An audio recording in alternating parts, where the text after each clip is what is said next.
మీరు చూసుంటారు నిన్న.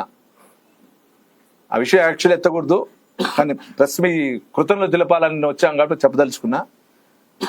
పాపం ఎప్పుడు వైసీపీ నాయకులు భాస్కర్ రెడ్డికి ఎప్పుడు నమ్మి మోసపోతూ ఉంటారు. చేసింది అతను ఇంత అవుతే చెప్పుకునేది ఎంత ఎక్కువ. బాలిక తండ్రి రమణ గారిని, ఆయన గురించి నేను ఎక్కడ విమర్శించాలా, వాళ్ళ కుటుంబాన్ని ఎక్కడ విమర్శించాను. నేను గతంలో ఆయన ఇచ్చినప్పుడు ఏ విధంగా ఇచ్చాడో, ఈ రోజు ఏ విధంగా ఇచ్చాడో సాక్షాత్ జనాలు తెలుసు. మీ ద్వారా కరుణాకర్ రెడ్డి గారిని ఒకటే అడుగుతున్న, పక్కన నారాయణ స్వామి గారిని, అన్న మీ ఇద్దరు గుండెపైన చెయ్యేసుకొని భాస్కర్ రెడ్డి చేసింది తప్ప కదని ఆలోచించండి. మనకు కూడా బిడ్డలు ఉన్నారు. ఒక బాలికని ఆ విధంగా సోషల్ మీడియాలో చేసింది తప్ప కాదు, మీ గుండెపైన చేసుకుని ఆలోచించండి. నేను తండ్రి ఫోక్స్ యాక్ట్ ప్రకారం సూడో కేసుగా పెట్టుకోవచ్చు, సుమోటోగా తీసుకోవచ్చు. మీకు నేను మొన్న ప్రెస్ మీట్లోనే చెప్పా, 5వ తారీఖు ఆల్రెడీ అయిందని చెప్పా. మీకు కావాలంటే చూపించకూడదు అనుకున్నా, కానీ చూపించాలనుకుంటే చూపిస్తాను. చూడండి, మొత్తం వాయిస్ ఇటువంటి ఎవిడెన్స్ చాలా ఉన్నాయి.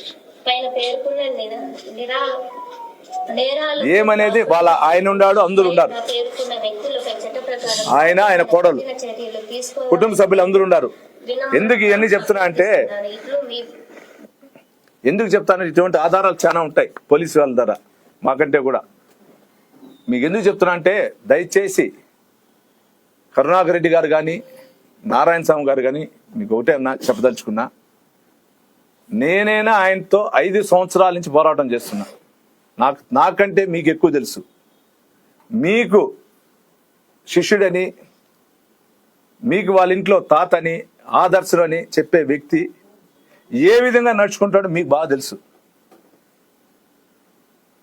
జిల్లాలో ఎవరు గెలిచినా ఎవరిపైనా నేను గెలవాలి, నా కొడుకు గెలవాలి తప్పించి అందరూ ఓడిపోతే నాకేమనుకున్న వ్యక్తి. ఇంకా మీరు ఆ భ్రమలో ఉంటే ఎట్లన్నా ఒకసారి ఆలోచించాను. అన్న నిన్నన్నాడు, వాళ్ళు చంద్రబాబు నాయుడు గారు పోలీస్ అధికారులు కక్ష సాధింపుగా కేసులు పెడుతున్నారని. నా ఒకసారి ఆలోచించండి. నా పైన దాడి జరిగిన రోజు, నెక్స్ట్ డే దాడిలో ఒక వ్యక్తిని, ఎవరు మంగళంలో ఒక వ్యక్తిని కొట్టారని 37 మంది పైన భాస్కర్ రెడ్డి 307 కేసు పెట్టించాడన్న.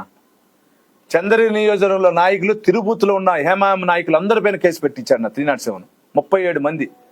సీఎంఓ నుంచి, ఆ రోజున్న సీఎంఓ ఆఫీసర్ జగన్మోహన్ రెడ్డి నుంచి కానీ, ఆ రోజున్న ధనంజయ రెడ్డి గారి నుంచి కానీ, ఆ రోజున్న ఎస్పీ కృష్ణ పాటిల్ దగ్గర గారి నుంచి ఏ విధంగా కేసు పెట్టించాడు మీకు తెలుసు.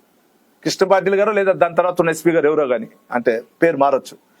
ఏ విధంగా మీకు 307 మా అందరిపైన పెట్టించాడు. నా విషయంలో నేను సచ్చి బతుకుతీ హాస్పిటల్లో ఉంటే నన్ను పరామర్శించి వచ్చేది ఆ వ్యక్తుల పైన 307 పెట్టించాడు.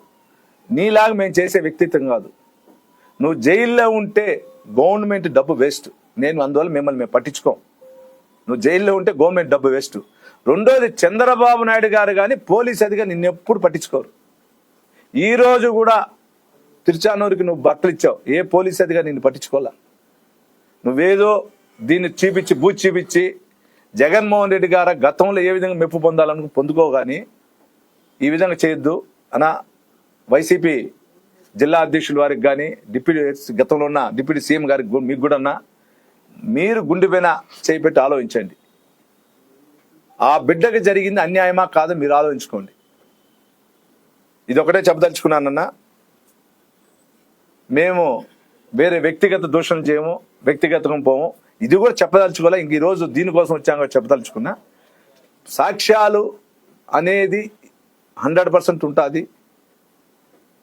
న్యాయం అనేది న్యాయ వ్యవస్థకి ఎవరు కానీ ఆ న్యాయ వ్యవస్థ నుంచి కాపాడకుండా పోయేవాళ్ళు లేదు.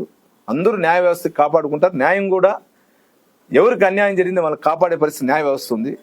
ఈరోజు ఆంధ్రప్రదేశ్లో, ముఖ్యంగా ఆంధ్రప్రదేశ్ కూడా వద్దన్నా, ఇక్కడే చెప్తున్నా, చంద్రగిరి నియోజకవర్గంలో పక్కన రూరల్ ఎత్తుకోండి, పక్కన తిరుపతి అర్బన్లు ఎత్తుకోండి, పక్కన ఉన్న చోట ఎత్తుకోండి, ఏ విధంగా బిల్డింగ్లు లేస్తా ఉంది, ఏ విధంగా కన్స్ట్రక్షన్ జరుగుతుంది, ఏ విధంగా హోటల్ నీ వల్ల హైవేలో నిలిచిపోయిన స్టార్ హోటల్స్ కూడా జరుగుతూ ఉంది. ఈరోజు ఇంకొక 3 నెలలు 4 నెలలు ఓపెన్ అవుతా ఉంది. అంటే ఏ విధంగా ఉంది. ఈరోజు మేము ఎవరు హ్యాపీగా ఉన్నాం. ప్రతి ఒక్క ప్రజలు గుండెపైన చేసుకుని నిబ్బరంగా నిద్రపోతా ఉన్నారు. ఇది మటుకు చెప్పదలుచుకున్నా. మళ్ళా వైసీపీ నాయకులు కొట్టే అతని గురించి మాకంటే మీకు ఎక్కువ తెలుసు. అతను మాయలో పడి దయచేసి మీరు అబుస్బాలు అవద్దండి. సాక్ష్యాలు లేకుండా ఎవరు కానీ చేయరు. నాకు దొరికింది ఇది ఒక సాక్ష్యం, ఇంకా చాలా ఉన్నాయంట సాక్ష్యాలు. నాకైతే చిన్న సాక్ష్యం దొరికింది, ఇంకా ఉన్నాయంట. కాబట్టి మీడియా సోదరులందరికీ కూడా ఈరోజు చంద్రగిరి నియోజకవర్గంలో దర్శనం ఏర్పాటు చేసిన అధికారులందరికీ, మా పెద్దాయన గారికి, డిప్యూటీ సీఎం గారికి, ఐటీ శాఖ మంత్రి వారికి, పాలక మండలి చైర్మన్ గారికి, జేఈఓలు అందరికీ, మీడియా సోదరులందరికీ కూడా మరొకసారి కృతజ్ఞతలు తెలియజేసుకుంటూ, మీకోసం మీడియా సోదరులకు అందరి తరపున మీరు కూడా నాలో మంచి చెడు ఉంటే చెప్పండి, నేను మార్చుకుంటా. మనం ప్రజల్ని బాగా కాపాడుదాం. ఈ అవకాశం ఇవ్వాలని ప్రతి ఒక్కరిని కూడా కోరుకుంటున్నాను.